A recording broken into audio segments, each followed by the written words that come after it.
नमस्कार, आप देख रहे हैं द वॉइस ऑफ बोडोलैंड। मैं हूं पाकन।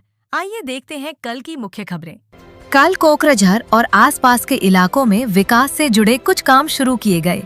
सड़क और लोकल इंफ्रास्ट्रक्चर को सुधारने पर जोर दिया जा रहा है।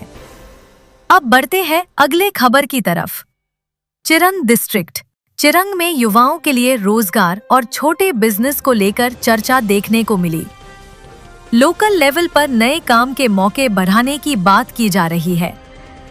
चलिए देखते हैं अगला update. Guwahati state update. Guwahati में कल सरकारी स्टार पर कई महत्वपूर्ण मीटिंग्स हुई, जहां डेवलपमेंट और सिक्योरिटी से जुड़े मुद्दों पर चर्चा की गई। और अब आखिरी खबर, BTR कल्चरल अपडेट।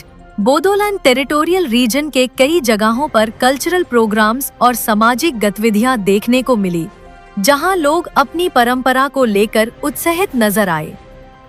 फिलहाल के लिए इतना ही। ऐसी ही ताज़ा खबरों के लिए जुड़े रहिए। Thank you.